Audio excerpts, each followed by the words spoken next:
Hello everyone, Radhe Radhe दोस्तों। कैसे हैं आप सभी लोग। आई होप आप सब बहुत ही बढ़िया होंगे और आप सबकी तैयारी बहुत ही अच्छे से चल रही होगी।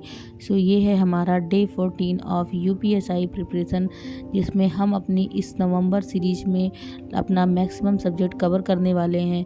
तो मेरा 2 सब्जेक्ट कंप्लीट हो चुका है, तो अब मेरा टारगेट है मेरा तीसरा सब्जेक्ट यानी पॉलिटी ख़त्म करना। तो मैं लग चुकी हूँ अपना पॉलिटी का सिलेबस ख़त्म करने में। जहाँ तक है जो पॉलिटी पूछी जाती है बहुत ब्रॉड लेवल की पूछी जाती है। यूपीएसआई में कहा जाता है कि पीसीएस के लेवल की पॉलिटी अब पूछी जाती है इसमें। तो पॉलिटी अपने आप में बहुत इंपॉर्टेंट है, उसका वेटेज बहुत ज़्यादा है। तो आपको पॉलिटी बहुत ही मन से बहुत ही बढ़िया से डिटेल में पढ़नी है। अगर आपके पास कोई नोट्स हो या अगर आपके पास पीसीएस की कोई बढ़िया सी नोट्स हो, आप 1 बाय 1 करके उसमें से पढ़ सकते हैं। और मैंने भी अपनी पूरी नोट्स बना ली है, कंप्लीट नोट्स मैंने बनाई है।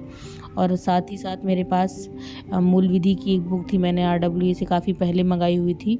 तो उसमें यूपीएसआई की प्रीवियस ईयर क्वेश्चन दिए हैं। तो उस क्वेश्चन को अगर आप देखेंगे, एनालिसिस करेंगे, तो आपको समझ आ जाएगा कि डीप लेवल के क्वेश्चन पूछे जाते हैं पॉलिटी के। ऐसे सुपरफिशियली नहीं पूछे जाते कि आपसे डायरेक्ट पूछ लिया गया कौन सा आर्टिकल है, ये क्या है, नॉर्मल सा। बहुत ही अच्छे से अगर उसमें पूछा गया है तो भारत संशोधन अधिनियम से क्वेश्चन डीप लेवल के पूछे गए हैं। और भी चीज़ें हैं जो अगर आपने अच्छे से नहीं पढ़ा है, तो अगर आपने ऊपर ऊपर केवल चीज़ें देखी हैं, आप जानते हैं कॉमन चीज़ें, तो नहीं हो पाएगा। तो बहुत ही बढ़िया से आपको एक बार पॉलिटी ख़त्म करनी है, लेकिन बहुत ही डीप लेवल पे बढ़िया से पढ़नी है, जिससे हर एग्ज़ाम के लिए पहली बात तो आपके लिए हो जाएगा वो। और दूसरी चीज़ है कि आपको पॉलिटी एक बार अच्छे से आपने पढ़ ली तो आप कोई भी एग्ज़ाम देंगे तो आपको बस रिवीजन ही करना होगा। तो अभी भी आपके पास टाइम है, आप चाहे तो अपनी पॉलिटी आराम से पढ़ सकते हैं। मैं लिंक मेंशन कर दे रही हूँ नायक सीरीज़ का। नायक सीरीज़ से मैंने अपनी पॉलिटी कंप्लीट की है और पूरा डिटेल नोट्स बनाई है। अगर आपको नोट्स चाहिए तो मैं कुछ पेजेस अपने टेलीग्राम पे शेयर कर दिया करूँगी पर डे।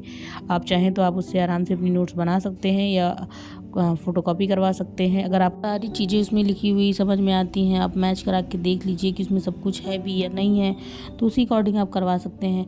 वरना आपके पास कोई भी बढ़िया डिटेल नोट्स हो, मतलब लूसेंट तो आपको पढ़नी ही पढ़नी है, लूसेंट तो इम्पॉर्टेंट है ही। उसके साथ साथ आपको एक डिटेल नोट्स ज़रूर रखनी है। आपको ज़रूर से ज़रूर कोई ऐसी नोट्स या किसी का, मार्केट में बहुत सारे ऐसे बुक्स मिलती हैं, प्रिंट आउट्स मिलते हैं जिसको कंप्लीट नोट्स, किसी के सिलेक्टेड किसी के नोट्स होते हैं जिनका सिलेक्शन हो चुका है, उनके भी नोट्स बहुत अवेलेबल हैं, ऑनलाइन भी आपको मिल सकते हैं। तो अगर आपको बनाने का नहीं टाइम है, लिखने का नहीं टाइम है, तो आप उनसे अपना डाउनलोड कर सकते हैं, रख सकते हैं। आप डेली उससे 2-4 पेज डेली करके पढ़िएगा।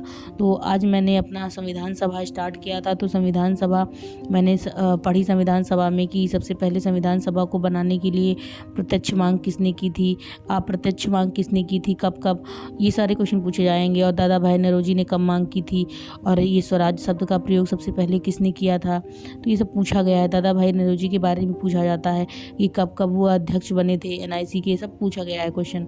तो इसमें ये सारी चीज़ें आपको इसी साथ पढ़ लेनी है। ये तो मॉडर्न हिस्ट्री का भी पार्ट हो गया और पॉलिटी का भी पार्ट हो गया। और समितियां कितनी थी, टोटल कितनी समितियां थी, बड़ी समितियां कौन सी थी, छोटी समितियां कौन सी थी, सबसे ज़्यादा क्वेश्चन पूछा गया। प्रारूप समिति से उसके अध्यक्ष कौन थे, प्रारूप समिति में क्या क्या चीज़ें थी, और स्पेशली मतलब उसके मेन अध्यक्ष कौन थे और उसके साथ साथ कितने सदस्य थे, ये बहुत इंपॉर्टेंट है। इससे पिछली बार भी क्वेश्चन पूछा गया है। तो आप ध्यान से समितियों को पढ़ने के बाद, फिर मैंने पूरा समितियां पढ़ी, 8 समितियां वो, और बाकी 17 समितियां छोटी समितियां। तो इसको पढ़ने के बाद अब मेरा कल का टारगेट होगा, यानी कल मुझे पढ़ना है कि कहाँ कहाँ से, मतलब संविधान सभा की विशेषताएं कहाँ कहाँ से ली गई हैं, और प्रस्तावना, 2 चीज़ें मुझे कल पढ़ना है बहुत ही डिटेल में, बहुत ही अच्छे से। तो ये सारी चीज़ें, क्योंकि प्रस्तावना से भी क्वेश्चन बनते हैं और कहाँ से लिया गया, जैसे पूछा गया है कि एकल नागरिकता कहाँ से ली गई है, और ये सारी चीज़ें पूछी जाती हैं। तो इसलिए आपको संविधान की विशेषताएं पढ़ना बहुत इंपॉर्टेंट है, कौन चीज़ कहाँ से लिया गया है। फिर उसके बाद आएंगे प्रस्तावना पे। फिर प्रस्तावना जैसे ही ख़त्म होगा, फिर सारा 1 बाय 1 हमारा स्टार्ट हो जाएगा।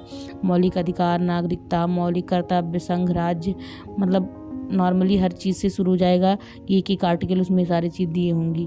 तो वहाँ से पढ़ने में थोड़ा ज़्यादा मज़ा आता है। अभी थोड़ा मेहनत है, चीज़ें समझने में टाइम लगता है। मेरे पास एक पुरानी नोट्स भी थी, उससे भी मैं मैच करा के अपना जो चीज़ें दिख नहीं रही, समझ नहीं आ रही थी, तो मैं उससे देख के पढ़ रही थी। बाकी जो नहीं आएगा, मैं लेक्चर यूट्यूब पे भी बहुत सारे पड़े रहते हैं, देख लूँगी। और इतना सब देखने के बाद, मेरा इसके बाद कंप्लीट करने के बाद मेरा टारगेट ये था कि मुझे ढूंढ के बहुत सारे क्वेश्चन, कम से कम 50 से 60 क्वेश्चन मुझे लगाने थे कि मैं कहाँ से ढूँढ पाऊँ कि जितना टॉपिक मैंने आज पढ़ा है उसके सारे के क्वेश्चन। बहुत इंपॉर्टेंट है, अगर आप कोई भी टॉपिक ख़त्म करते हैं फिर उससे रिलेटेड क्वेश्चन लगाना सबसे ज़्यादा इंपॉर्टेंट है। तो मैंने आज 50 क्वेश्चन लगाए हैं इसकी। आज जो मैंने टॉपिक पढ़ा था, कल जैसे टॉपिक पढ़ूँगी फिर उसके क्वेश्चन लगा लूँगी। तो अगर आपको वीडियो पसंद आती है तो लाइक शेयर सब्सक्राइब ज़रूर करें, और आप चाहें तो ये स्ट्रेटजी फॉलो कर सकते हैं, आपके लिए बहुत बेनिफिट होगा। मेरा तो मुझे मार्क्स इंक्रीज़ करने में और बूस्टअप करने में सारी चीज़ें बहुत हेल्प करती हैं, इसलिए मैं सारी चीज़ें आपसे डिस्कस करती रहती हूँ। तो अगर आपको वीडियो पसंद आएगी तो लाइक शेयर सब्सक्राइब ज़रूर करिएगा। मिलते हैं नेक्स्ट वीडियो में, अपना ध्यान रखिएगा। Bye bye, take care.